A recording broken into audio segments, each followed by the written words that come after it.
I talk in The Art of Seduction of charisma. And what I define charisma is, there's a person, they're so confident that they kind of glow with that confidence. Their eyes are glowing, their gestures are glowing, and they're very charismatic. We sense this incredible confidence and this power, and it's like an inner lantern that just makes everything glow. And we are so attracted to that. We wish we could have that. First thing, you need to learn to manage and control your emotions. Our emotions are what's motivating us to do things, whether it's good or bad. So it's inevitable that we're going to have like bad, shitty days. When we're around others, we need to manage our emotions without suppressing them. So instead, you're going to need to feel your emotions, process it and figure out why you're mad or jealous or whatever emotion that you're feeling. And just try to think of some solutions and brainstorm, make peace with it. And once you release your emotions, you won't be complaining all the time anymore and be like a negative person to be around. Just take responsibility for yourself. Focus on what you can change. No one wants to be around like emotional, volatile, or immature people. But being around someone who's always negative is extremely draining. Number 2, make positive changes or effort in your life so you can heal the doubt you have about yourself. 3 ways you can help build your confidence. The first one is fitness. This may sound cliche, but honestly, it's more than about losing weight. Having physical fitness as a part of your daily life. Some people might want to try to learn activities like dance classes, but with that, you have to engage in small talk, which would just send me to my grave. The next thing is improve the way you look.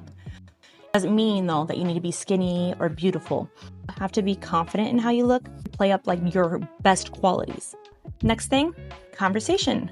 Having conversations is a learned skill, but it seems like for some people it's so natural, but that's because they've spent many years in friendship groups that help them develop that. Let's just say you suck at conversations and need practice. YouTube would be a really good idea, or ASMR channels. You talk to the screen as if they're there. You do it over and over again until it's not awkward as hell. Number 3, stop caring so much. The fear of being judged is what keeps us from speaking up. When we do that, we stifle our personality, and a lot of us end up mirroring people to connect with them and make them like us. We can read them wrong and mirror the traits that they hate about themselves. Stay away from mirroring people so much. You're not letting your uniqueness show. It's okay if you don't click. Not everyone has to like you. It's almost like a challenge to get someone that doesn't seem to like us to decide to like us. You can still have like a respectful camaraderie, even though you're not vibing with them. As much as we want to be, we are not the main character in their life. Their mind and thoughts is the main character in their life. Next thing you can do is be helpful to others. Think of a relationship as like a bank account. You need to make more deposits than you withdraw. It's important to always add value and be there for people when they need something, if it's within reason. Just don't be like the friend, family always in need of someone's time. But if you're able to help someone out, do it without expecting anything in return. Next thing, avoid comparing yourself. So if you keep magnifying your flaws, then you're not going to feel good about yourself. You'll have like shortcomings, but you can decide where you put your attention, either on your shortcomings or positive traits. Next thing is appear more friendly. We all judge people right away based on what we see. If you look unfriendly, then you're sending out the wrong impression to others. The majority of our communication is nonverbal, so the body language basically tells all. If you want to figure out how to have a magnetic personality, you have to pay attention to your presentation. Have a more open body language. Stand up straight. Keep your arms to your side. Maintain eye contact to show your confidence, even if you're not feeling confident at all. And then have a genuine smile on your face. It is noticeable when someone fake smiles. At the same time, you don't want to smile too much because then your smile just isn't holding as much value, as dumb as that sounds.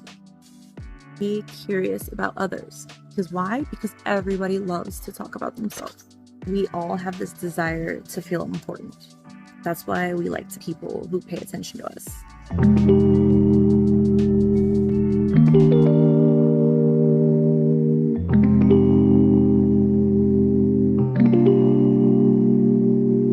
Approach every conversation like you're eager to hear more. There's nothing wrong with just exchanging like polite pleasantries when you talk to someone, but make sure you don't get stuck at making small talk. Always be humble. You should always be proud, like when you reach your goals or if you buy something new, you try not to brag too much about them. If you do, you just come off as someone insecure trying to make people like you more. You need to make an effort to relate to someone in any way. You can do it like logically or emotionally.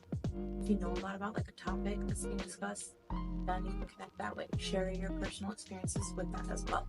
But if you don't, if the person you're talking to you shares something that you're not familiar with, try to relate emotionally and identifying the reason why they wanted to do what they're doing. And then share something that you did in the past that gave you that same emotion they explained to you as well. But do not give up.